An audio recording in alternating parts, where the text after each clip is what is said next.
reading is not just something anyone can do. Reading is something that only few people can do. Someone once visited Jacques Derrida, one of the best Heidegger scholars, and the visitor was amazed by the thousands of books in Derrida's library. "Did you really read all these books?" the visitor asked. "No," Derrida said, "no. I only read a few, but I read them very thoroughly."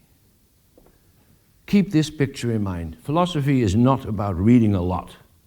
Philosophy is about focusing on that which is crucial.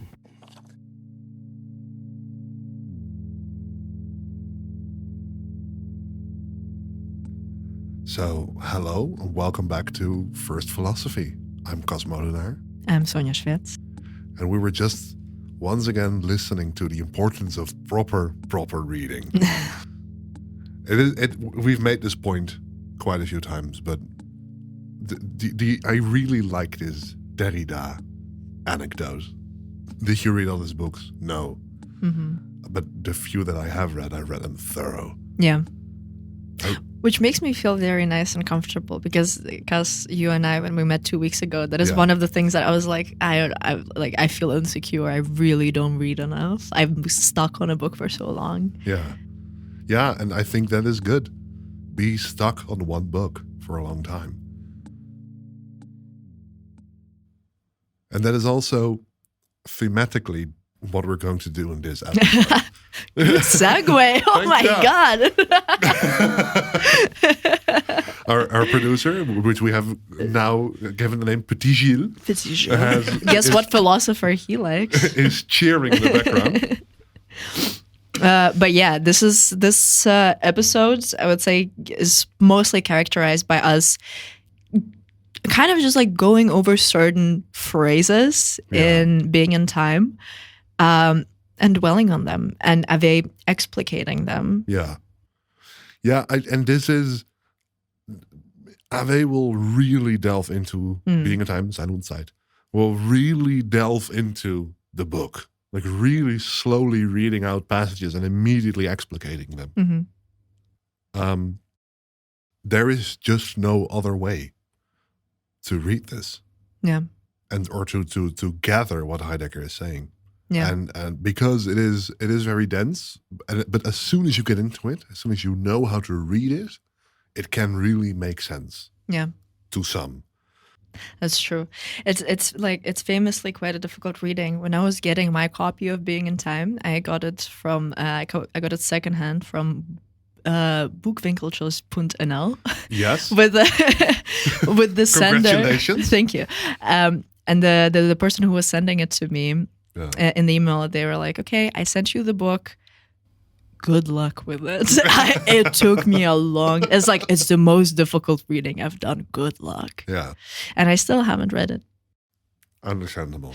Yeah, but considering I also really cannot claim to have read all of it. I have really read through the Dutch translation, and I have read big chunks of the German. Braggart. Huh? Yeah, I didn't read Braggart. it, but I read it in Dutch, but and a little and a bit in the German, original, and of course I went a little bit to the Greek, but everybody does that. No. I have like skimmed thoroughly through the Dutch, and I've tried to engage with the German original. Yeah. But that is because I really enjoy reading Heidegger. Yeah. And still, then it's really, really difficult. That's fine. But I would argue very worthwhile. So what we really need to stick with is where we ended last episode. Just to restate that being in Heidegger is a verb and not a noun. Throughout the episode, you will hear a lot of words that Heidegger invents for his specific way of practicing phenomenology. And a lot of these words will feature the German word Sein. Yeah. So throughout the episode, don't worry, but throughout the episode, you will hear Dasein, Sein, Sein zum Tode. These are all words that are very important to the philosophy of Heidegger. But also in all these examples, always keep in mind that this Heidegger is really talking about being as a verb, being as being in the world, being there. Now that we're done with the introduction and a small recap for us all to be on the same page. It is time to dive into being in time.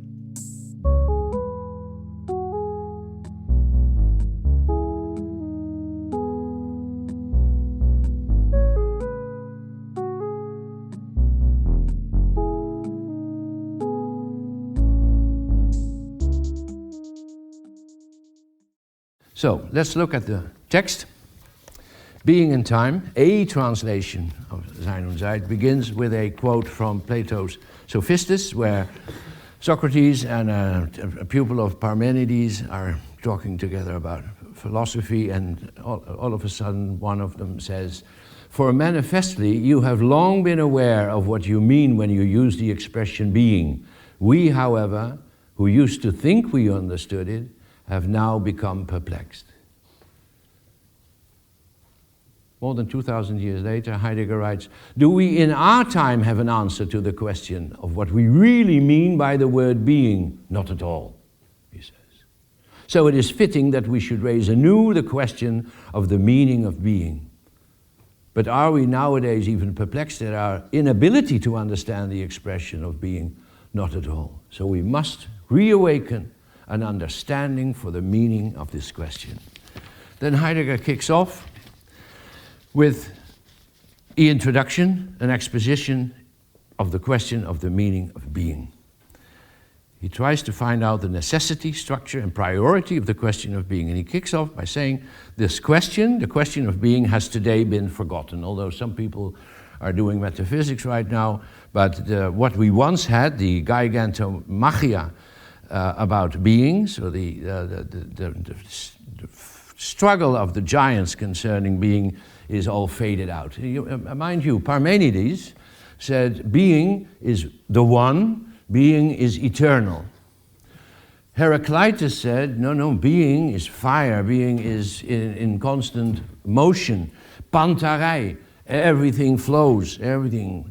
There's always, that is a real fight, struggle of the giants concerning being. And even Plato and Aristotle were part of this struggle, Heidegger says, but they lost their enthusiasm for the question because they both of them sought refuge in the stability, the imagined stability of a metaphysical realm. And then Heidegger does something very peculiar. He says, why is it that the question of being has been neglected, has been forgotten? Really, forgetfulness of being. He says there are three prejudices about being. The first is that being is the most universal concept. This is what Aristotle says. If you talk about anything, you always also talk about its being. That's good thinking. That's good philosophy. Whatever you talk about, always their being is at stake. And Hegel, many, many centuries later, said, he was following Aristotle in this, being is the indeterminate immediate. We discussed this in Kas and Sonia. The most primary thing you can say about the world is being. Now Heidegger says, and this is true philosophy, Heidegger says, bottom of page 2, if one says being is the most universal concept, that cannot mean that it is the clearest and that it needs no further discussion. The concept of being is rather the most obscure of all. That's good thinking. Second prejudice is that you can't define being. Pascal eloquently wrote a short note on that. Because if I ask the question, what is being? It's an impossible question.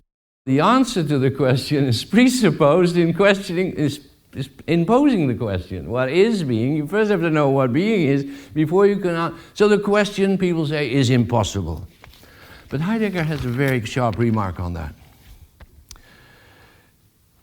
This doesn't follow that being can no longer constitute a problem. We can only conclude that being is not something like a being.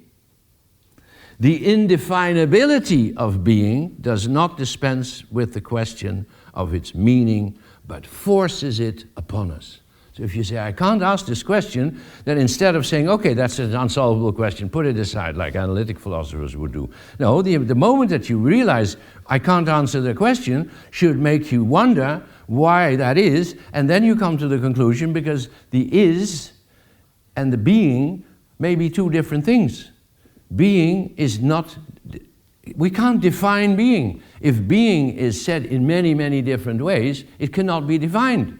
But that doesn't mean that it still can't be said in many, many different ways. We should explore that. And the third prejudice confirms this. We would all say, well, we don't have to ask the question of being, because being, as a verb at least, is the most self-evident concept. Everybody understands it. The sky is blue. Heidegger gives the example. I am happy. We use the word being all the time in our language, so it's the most evident, it's so evident, but why should you even do philosophy? But the fact that we live, I quote, page 3, halfway, the fact that we live already in an understanding of being, and that the meaning of being is at the same time shrouded in darkness, proves the fundamental necessity of repeating the question of the meaning of being. This is true philosophy. So, then Heidegger embarks.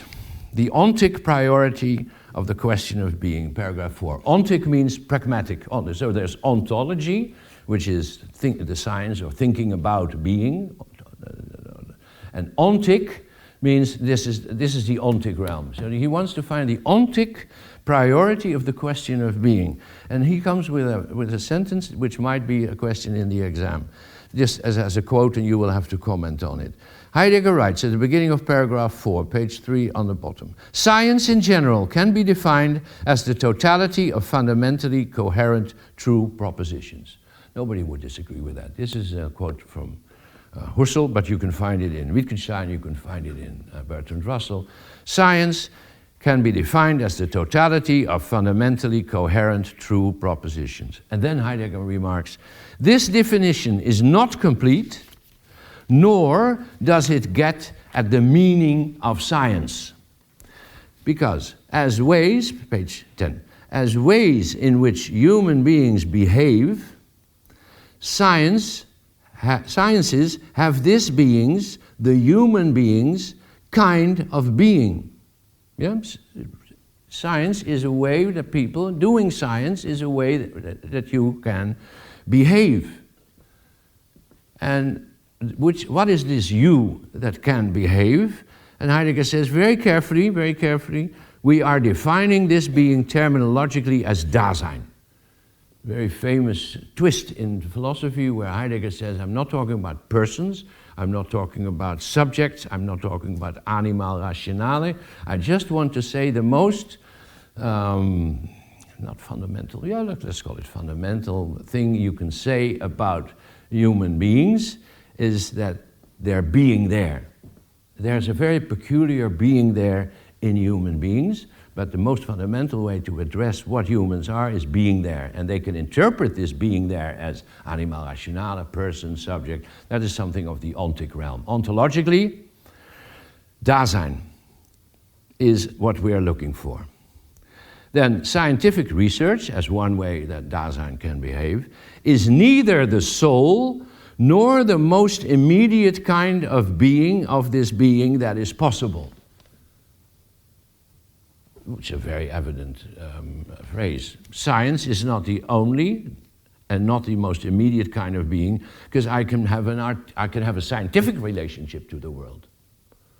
But I can also have an artistic relationship to the world, or a religious relationship to the world, or a caring relationship to the world. There are many different ways. Science is just one way of acting, one way of being in the world, one way. You at this university are told, although the PVV is going to tell you that it isn't, that science is the best way to approach the world. Science is the way that, the best, most solid way to approach the world. Heidegger is not judging that. He just says, it's not the only, and it's not the most important way. The most important is that we try to realize what it means to be there. And then he asks, what does Dasein mean? Line 10 on page 10. Dasein is a being that does not simply occur among other beings. Rather, it is ontically, so as a being, distinguished by the fact that in its being, this being is concerned about its very being. This is where critics say, well, oh, this is abracadabra. So that it is the fact that in its being, this being is concerned about its very being. So in your being, you are a being that is concerned about your very being. If you really read the words, you would say, this is very, very true. I might give an example which may not be too convincing, but take a pebble on the Matterhorn.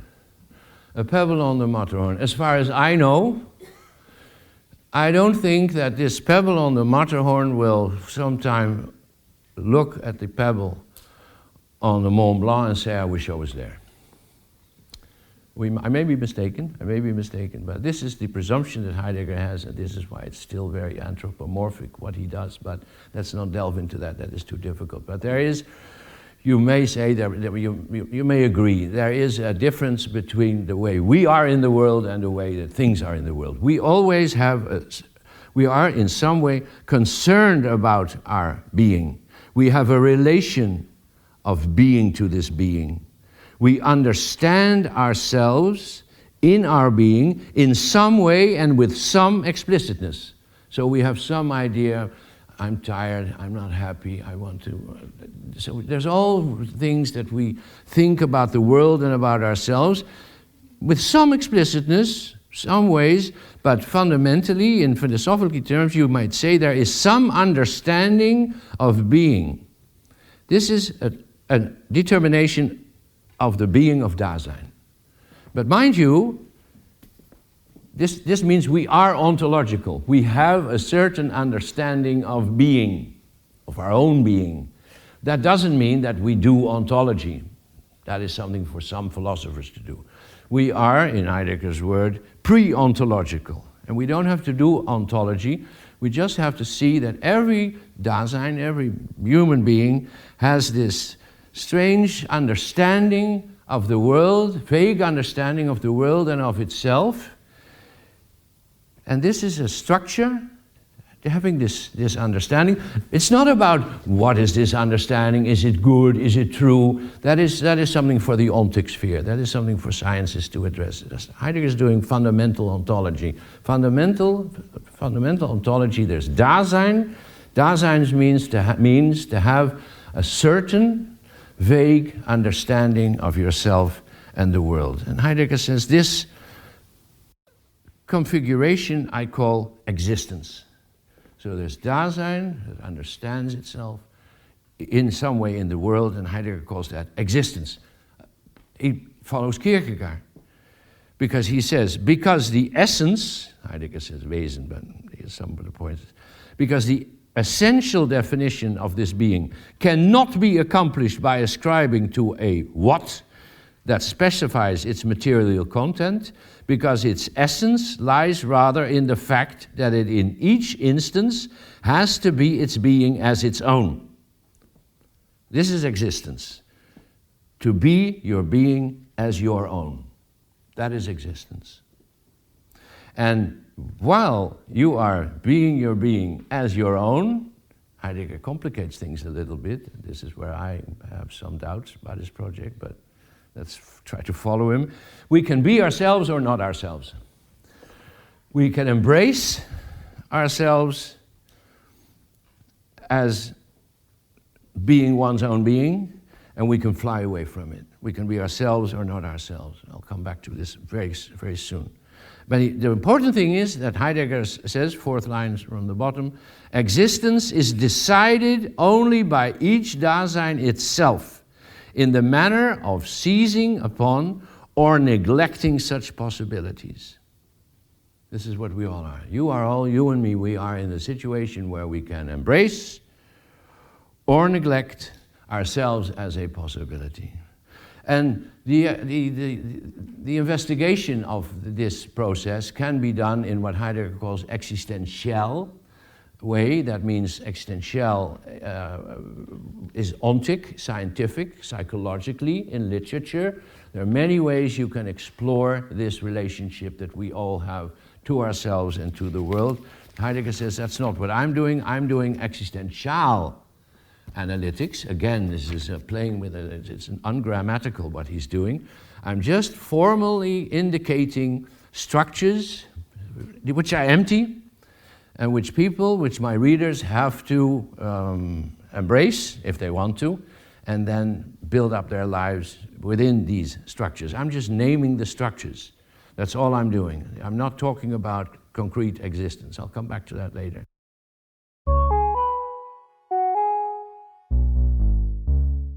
Awee is being very thorough in the part of lecture that we just listened to. So thorough, in fact, that I don't think there is much to contextualize. So I hope we will be forgiven for, at least I will be forgiven for just kind of like indulging in talking about what has been said instead of sort of explicating it more. Yeah. Because for me, one of the very interesting points that have been brought up is the second prejudice about being, that the being cannot be defined. And the consequence, of course, of this prejudice is that why talk about it at all? And of course, then Awee says, well, for Heidegger, the fact that it cannot be defined, that we cannot say what it is all the more reason to try to talk about it and try thinking about it, etc., etc. And I think here, because this is something that I think about a lot, sort of the justification and veneration of philosophy or humanities in general, I feel like and this is, I guess it's quite subjective, I feel like over the last however many years, in public education, especially in general in education, we've been seeing this narrative about privileging STEM fields as opposed to a wide variety of humanities, like from history to philosophy, and everything in between. And the argument about it, or at least one of the most used, I think, talking points to support this kind of privileging of STEM fields, I think, is, well, because this is what happens in the real world, and you and your humanities, like, you're talking about something like very abstract. This is not the real world. You don't address what's actually happening. So it's like we're wasting money on it, and it's like useless knowledge. That is very much like a very tech bro-y kind of way of thinking about education, right? But I think the one that has gotten too much respect lately, and I think here with how Heidegger refutes, or how he comments on the second prejudice that we can't talk about it because it's undefinable, I think in that Heideggerian answer also lies a big veneration of humanities for me, because I think if we actually think about quote unquote the real world, whatever that is, also philosophically a very loaded term, of course, we will see immediately that there, if anything, everything is opaque. I feel like everything is undefined, underdefined, resists definition. And that presupposes that we need to think through it. Because, I mean, the thing is that if it is already clear, it kind of is worthless to think about it, is it? Yeah. I don't really have anything to add because I completely agree with everything you've just said. Well, that was a very successful conversation starter. But very well put, though. Yeah, thank you. Yeah. I just got on a high horse, I guess, and we can move on from this. The only thing that I can contribute to this is something immediately delving back into the history of philosophy, and specifically the philosophy of theology. Yes. So I'm glad you defended the humanities because we're gonna need it. No, but what I really like throughout everything relating to Heidegger is that what I find, not specifically what I like, but what I find really interesting is that there is consistently a line, also throughout the lectures Awee is giving, that he is kind of distancing Heidegger from Christian thought. And rightfully so. But But there are some parallels. Heidegger's first steps into philosophy were actually into medieval philosophy. That were basically because he was able to get funding.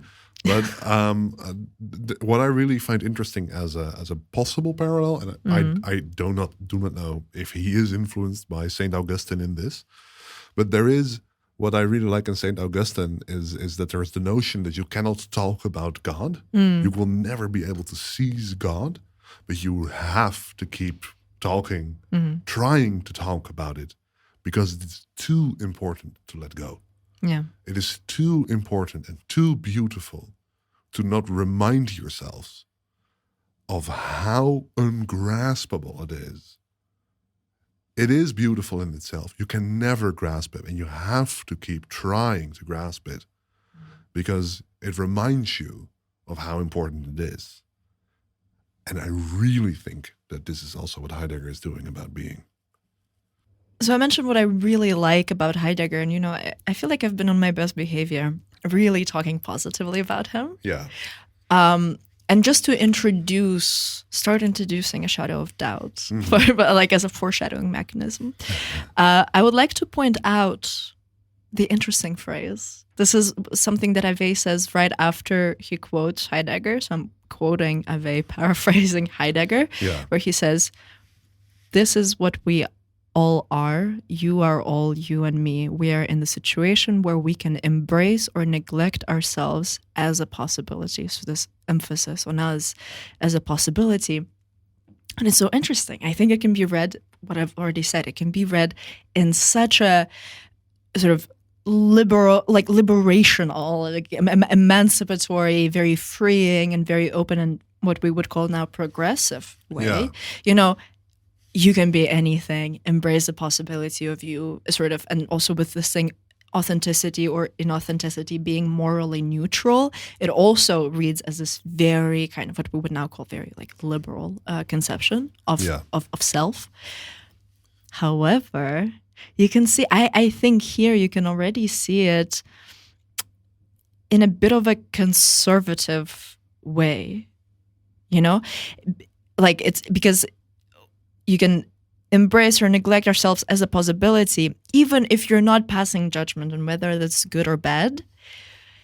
It has a bit of a flair of pull yourself up by your bootstraps. There is this very conservative possibility in reading this, but as you will also see in the upcoming episodes on Heidegger and also on Sartre, even if you are imprisoned, even if you are locked in containment, they're also not in a judgmental sense saying, but you have the responsibility, but they're also saying, well, there is still the choice of how to relate yourself to your surroundings. And that can be used in a dangerous, in a way that I would disagree with. Let's phrase it like that. You could put it in a way of well, it's your responsibility. You're responsible for everything. But I always found it very freeing and very inspiring.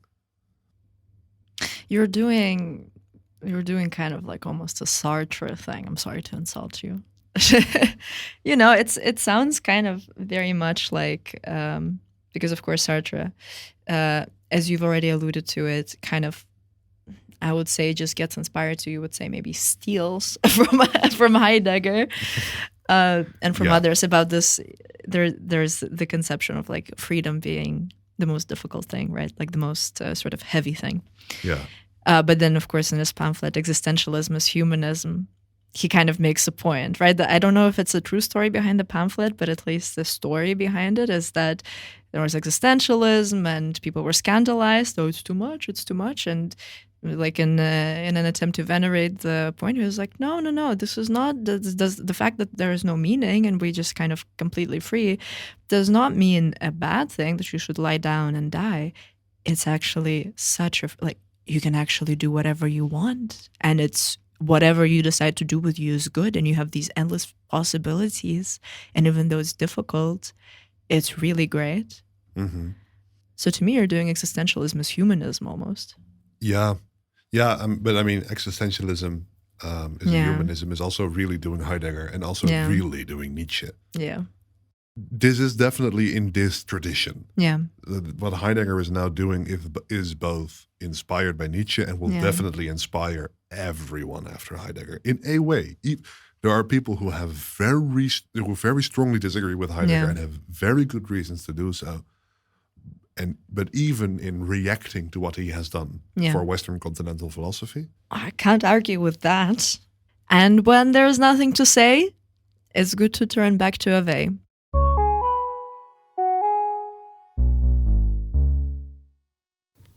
But sciences as disciplines are some way of which Dasein is a being in the world, and Heidegger says, and this is where the translation goes wrong, page 11, line 14, but being in the world belongs essentially to Dasein. That is where you, as a reader, you may go wrong. Belongs essentially to Dasein, wesentlich. As such, your being in the world, Dasein, they're the same thing. Existing, Dasein, being in the world, they mean the same. This is a strange strategy. Heidegger is not a Hegel who builds up things and more complex. Actually, he's always saying the same thing, in other words, and still succeeded in influencing most serious philosophers after him. So when we see that science is just one way of Dasein being in the world, then the whole thing is that we have to try to understand what it means to be Dasein. And you might say, here's Kant again. Kant said, what is man? And Heidegger appears to be saying, what is Dasein? That's not true. Fundamental ontology is not asking what is Dasein, but how is Dasein?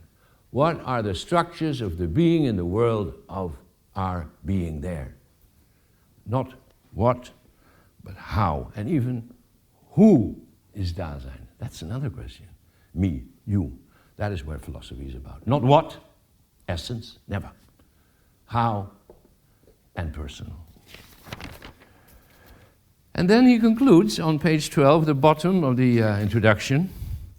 So then the question of being is nothing else than the radicalization of an essential, again, wesentlich, an essential tendency of being that belongs to Dasein itself, namely of the pre-ontological understanding of being. So this is what it's all about. The question of being is very simple. If you want to approach it adequately, you don't try to work with concepts. No, you just look, you radicalize this everyday way that Dasein, that you and me are orientated in the world.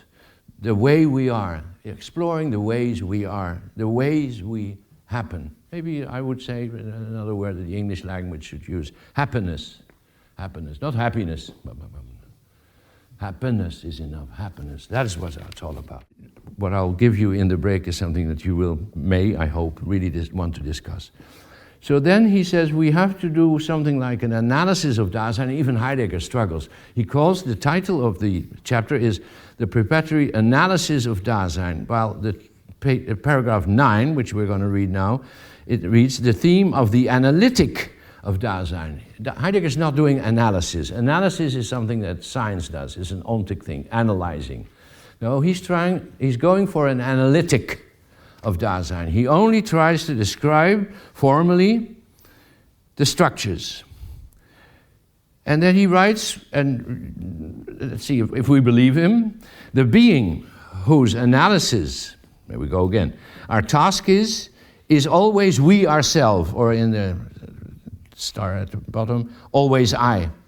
The being whose analysis our task is always us. It's always us. If you talk about human beings, there's a big trouble by talking about human beings. The whole problem with philosophical anthropology is that it's always also about you. Philosophical anthropology pretends that we can talk about human beings and give definitions of mankind, but the philosophical anthropologist is a human being himself, so let's not do that silly crap. Let's not do philosophical anthropology. Let's be wise and do fundamental ontology and realize that the being whose analysis our task is, Dasein, are we ourselves. The being of this being is always mine, or yours, or ours. So there's two conclusions Heidegger can make. The essence, and he writes it with quotation marks, the essence of this being lies in its to be, which means the whatness, essentia, of this being must be understood in terms of its being, existentia. So this is pure Kierkegaard. Heidegger later said, no, I'm not a follower of Kierkegaard, not at all. He's just a religious writer. That's unfair. Heidegger didn't have a very fine character. He should really have admitted that the crucial thing that he's doing in Being and Time is Kierkegaard. Realizing that the whatness of this being must be understood in terms of its being, the existentia.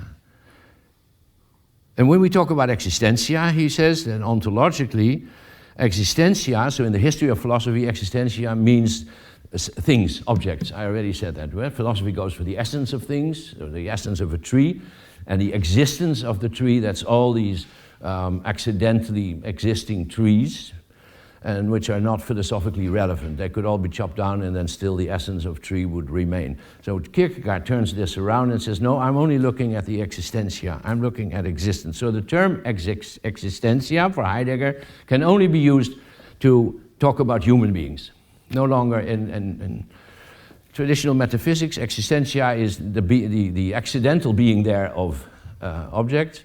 And Heidegger, with Kierkegaard, says, no, this accidental being there of object is primarily something that happens in human beings, because human beings are the only beings who realize that they're accidentally there. I'm not sure, but I don't think that this furniture will say, I wish Awee was leaving. I'm tired of this guy. I don't think so. And if he does, I'm sorry. Only Dasein has existence. And then page 40, the essence, again quotation mark, of Dasein lies in its existence. Again, a question for the exam. The essence of Dasein lies in its existence. So, Heidegger writes, the characteristics to be found in this being are thus not objectively present attributes of an objectively present being which has such and such an outward appearance, but rather possible ways for it to be, and only this. The thatness of this being is primarily being. In German it says, jedes So-Sein ist primär Sein. The thatness of this being is primarily being. And we have to realize this it sounds very technical, but this is very existentially challenging. Let's say the thatness of you is that you are students in philosophy, something else. You're students. That is your thatness. But primarily, Heidegger says, it's your being a student that matters. So the way you study, and I don't mean whether you work hard or you study hard, that's not it. The way you are a student. I may be very ill. The most important thing is not the illness, but the way that I understand my illness, the way that I live this illness, the way that I cope with this illness, the way that I deal with this illness. So the way you are a student, in any way, that is the most important thing, the ways you are a student, and not the fact that you're a student with a student number. I even once had a student some years ago who came into my office, and he said his student number. While walking into my office, he said his student number. I felt it like I was in Auschwitz. You are the fact that you are students is not that important, but the way you live as a student, that's what it's all about. The thatness of this being is primarily being, and this being is always your own. Some things, objectively present, are, you may say, indifferent to their being. But Heidegger says you can't even say that this thing is indifferent, because it's neither indifferent or non-indifferent. But for Dasein, you and me, it's always about always being my own being, the German word Jemeinigkeit, which is not a German word, not in the German books. Now it's in all the dictionaries. Heidegger invented the word because he said, whatever I do, it's always me that is doing it, so it reflects on me, whatever I do. Jemeinigkeit. So my essence lies in my existence, and whatever I do, whatever I say, whatever I want, is always what I want, what I say, what I do. Jemeinigkeit. Dasein is my own. Dasein is related to its being, halfway 40, as its truest, without saying what it is, possibility. Dasein is always its possibility. That's again Kierkegaard. We are our possibility. And then Heidegger, who talked about being yourself and not yourself, he goes on. I find it a bit controversial. He says, I can win myself and I can lose myself. I can be authentic and I can be inauthentic. This whole talk that the 20th and 21st century has about being authentic stems from this passage in Heidegger and has not very well been understood. I can win myself, I can lose myself. I can choose myself, I can embrace my being there, I can embrace my existence, I can embrace the fact that it is my decision, it is my thoughts that I have, or I can flee away from them. I can be authentic and I can be inauthentic. And Heidegger stresses that this is not an ontic thing. Like all philosophers after Heidegger, even Jean-Paul Sartre have misunderstood this. Although it's very difficult to maintain what Heidegger is saying. Heidegger says that nobody can decide whether authentic or inauthentic, the one is good and the other one is bad. Because I'm doing ontology. I'm just describing the structures of Dasein's being in the world. And as a being in the world, I can be authentic, embrace my existence, or I can defy and deny and escape my existence, and we'll come to that, what that means later on.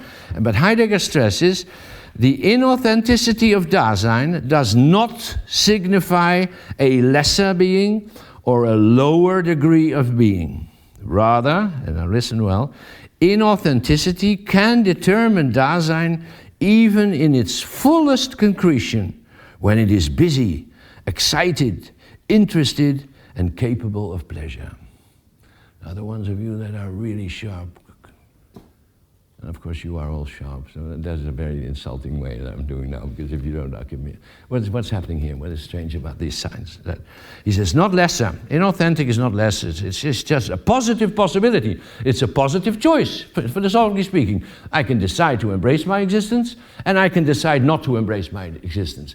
If I don't embrace my existence to the full, it is not a lower degree, not lesser, because it's even the fullest concretion of my life. When I'm busy, excited, interested, capable of pleasure, there's something strange happening here. I would say this sounds very much like Kierkegaard's aesthetic phase. Being busy, excited, interested, capable of pleasure. The examples Heidegger gives, and that I agree with, do not really convince the reader that he's really doing neutral ontology. He's just describing the structures. These are just two extremes of the spectrum. I'll give you a first example, and we'll come back to that at Sartre also. If someone says, I am authentic, that means as such that you are inauthentic. Because if you say, I am authentic, then you define yourself, and you don't realize that you are a possibility. Nobody authentic would ever say, I am authentic. Nobody authentic would ever seek for a definition of authenticity. He realizes that embracing existence is something that you do, and it can't be defined or judged. But Heidegger uses these terms, and I think it's a very problematic, and this is why existentialism came about in the way that it has, because for Sartre, you have to be authentic. That means that you kick out all the assholes of bourgeois life, all the idiots, the sallow, the klootzakker, who can't live. For Sartre, Sartre read this, he said, yes. But not for Heidegger. Heidegger would maintain, I'm just writing about Inauthenticity, authenticity, these are the two extreme choices that we exist between. And it's very important that all I'm doing in my philosophy is I'm explicating, I'm showing the structures of everyday existence, of averageness. This is another unique thing about being in time. It is not like in Plato, the conversation of the soul with itself, or the viewing of the world of the ideas. It is not a revelation of God like in Christian philosophy. It is not methodological doubt like in Descartes, some special situation. It is not a critique like in Kant. It's not the intuition of ideas in Husserl. It's just explicating everydayness. Everydayness means that you exist, and while existing, you have the choice to embrace your existence or flee away from it. And he says, there's this term, Heidegger says, categoristai, where categories come from. Philosophy likes categories. Aristotle had categories, Kant had categories. But categoristai, Heidegger maintains, means originally to tell someone straight in the face what they are like. That is categoristai. So Heidegger is not using categories. That's not what he's doing. He's describing structures, but at the same time, he's telling his readers straight in the face how they are. This is what he's trying to do in Being in Time. Telling you and me, his readers, how we are.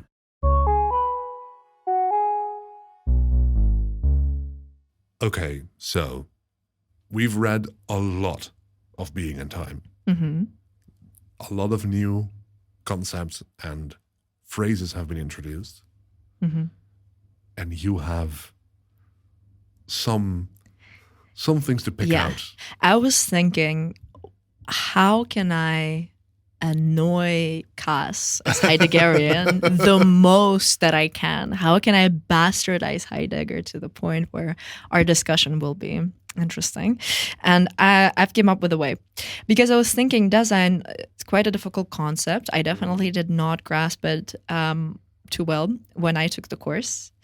And I was thinking about, what other words can I put it in? And I put it in certain words that I think you will dislike heavily. So, you've made a list.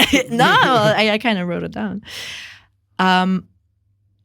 First of all, I think what's important to point out in my reading of Dasein, at least here, and I think it's not controversial, I think Awee also talks about it very straightforwardly, is that it's very anthropocentric. It's just about Dasein is explicitly human. It seemingly does not extend to non-human animals in the way that it has been presented here. I'm not saying that an argument cannot be made. That's a starting point. So in a way, Dasein is something that is human. And so then what defines Dasein, I could say, also defines specifically human existence. So here's my formulation. The way to understanding Dasein could be that what defines us as humans from all the other species and other things is that we are capable of self-reflection. So a human existence is the existence that is capable of self-reflection. Very, in a way, very Hegelian, what I'm saying. Mm-hmm. Just say it. You're looking at me very angrily. No, this is my thinking phase. Okay. And I know that this is a reductionism. I just want you to comment on that, please. I'm trying to say, I swear I haven't. I swear I haven't. What I'm really struggling with is the specific focus on self-reflection, which I find interesting, because I don't think you really need to have that for.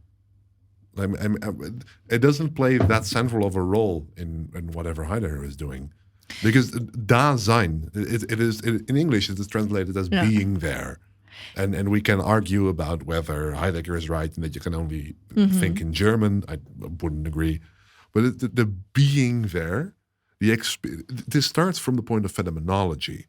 So there is always a sense that as soon as you are, well, not self-conscious, but as soon as you are conscious, you are there. You are being there. You are being in the world. But doesn't he say that Dasein is a being that is concerned with itself? It's a being that, that I think it's very close to the direct text of the lecture. It's a being that is concerned with its own being. That is where I get the reflection. Interesting. Yeah. We broke him. No, what I find interesting is because Heidegger is definitely staying away from a lot of phrases. Yeah. So self-consciousness, I think, would be Heidegger in the beginning of Being and Time mentions Hegel and also wants to move away from what Hegel is doing. Because Heidegger is steering away from a lot of often used phrases in philosophy. So I think in that sense, self-consciousness would be taboo. Would be but self-consciousness, I understand. It's so psychological. Yeah. Reflection is like Dasein. To me, it seems to me like what is being implied, if not said directly, is that the essence of Dasein is indeed not in content, but in that it is reflexive, which is very Hegelian. I mean, it would be ridiculous to deny that there's a level of self-awareness or self-reflection. But what I'm wondering is in what level, to what degree, and the act of self-reflection would be important. I see. Yeah. Because the way in which it is talked about in the lecture, I think that Dasein has a natural, is naturally concerned with its own being. Yeah. Without having the need to be self-reflective about it. No, I see what you mean. Yeah, right. Because of course, in the as we have heard in the lecture, Dasein has this what is it like? I think he says pre-ontological kind of preoccupation with itself. Exactly. Which okay, I see your point, and I take your point in a way that it's the reflection is not a deliberate act, but rather a given that does not have to be acted upon. I think so, yeah. I'm still thinking whether that's not Hegel, you know? We don't have to decide that now, but just an interesting thing. It is interesting. Yeah. The other thing that I do really want to answer to the notion of like giving a privileged position to human existence, that it is anthropocentric. Yeah. Yes. Most of Western philosophy is. Most of Western philosophy is, and what I think is really interesting. There is, I think, currently there are some very good philosophy being done on the philosophy of relating to non-human animals. Mm-hmm. So not animals, but non-human animals. Yeah. Like you also used the phrase just now. So and I think in Dutch, I would specifically recommend Eva Meijer, who's brilliant and who's doing excellent work on this. But also there is always the risk that if you want to write about Dasein, and want to contribute Dasein to non-human animals, then you would also anthropomorphize animals. You would contribute to them certain experiences, certain elements that you do not know if they have. I'm not saying that Heidegger was very, doing this very consciously or no, I respect animals too much. I will not give them certain, I don't necessarily think that this is what he was doing. But I also think that in trying to welcome animals into your phenomenology, you are highly at risk of doing a philosophy that's anthropomorphizing. I did want to bring up the Foucault quote like that he says like everybody always tries to run away from Hegel, but he's also skulking behind the corner in the back, and he always. That's true, but that's a big like it's almost like a problem. It's a problem of Western philosophy since Hegel. Everybody's trying to get away from him, and then it's almost like an internal like it's a built-in feature of Hegel's philosophy that you can never disprove it. It like a philosophy of metabolizing anything. That's the only reason why I really enjoy analytic philosophy, because like in the entire like if you can always prove it's right, it's nonsense. Yeah. So that is we can be done with Hegel. Yeah. That's actually that's a good way to lend one olive branch to the analytic philosophy tradition. Is that just to be done with Hegel? Yeah. No, but that's if you're going to use any of this, I want it on the record that I do respect Hegel in a way. Yes, everybody does. But it's okay to. Everybody does, but he's such a mountainous figure in the Western philosophy that you do have to also kind of. It's kind of like everyone. I think most people respect him, but it's just really annoying that you can never get away from him. Yeah. Which is why he's so big, of course. But I know you also had a thing to ask me. Yeah, I do, and. This is also something that will come up in the next episode. So we're kind of taking, we're doing a little bit of a reflection on what we just heard, and a little bit what you will hear in the next episode. But Heidegger is making this difference between authenticity and inauthenticity. And in the very beginning of the episode is that Dasein is the full possibilities. Yeah. And one of these possibilities, according to Heidegger, is inauthenticity, which is fine. Yes. He is just describing the structures of existence, which, to say it a bit more colloquially, either you go with the flow and follow what other people are doing, or you choose your own path. Yeah. I think that Heidegger would always try to defend that this is not a judgmental decision. Do you agree that this would be even possible? Because I'm willing to play ball with him and be like, okay, while I'm reading you, but it's kind of like it's a suspension of disbelief, you know? Yeah. I'm more than willing. It's not outrageous enough for me to be like, I can't play along. So I can accept it to regard his writing on its own terms. That's like not beyond the limit of me accepting something. But in terms of not giving it a moral judgment, I don't know how possible it is, because I feel like maybe in German it sounds different, but I think that there is no reason, there's no neutral reason to ever differentiate between authenticity and inauthenticity. Yeah, in German it is Eigentlichkeit and Uneigentlichkeit. Okay. So authenticity and inauthenticity. Yeah, okay. So it is the negation of the other thing. But I'm saying it's not like it denotes something conceptually neutral and then like a layer of value has been added to it so you can bracket it. I think there is no reason in these terms other than a value judgment. Yeah. That is why I think I get it, but I don't know if it's if you can actually do it, because I feel like if you really didn't care about the value judgment, this wouldn't even be a point that you're discussing. Those wouldn't be even the concepts that you're bringing into this system, because they're useless. Yeah. Without the value judgment.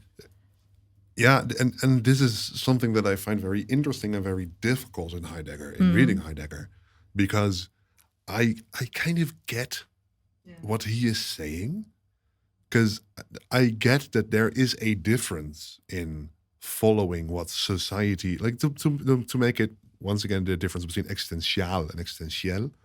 Existential is on the everyday or the psychological level.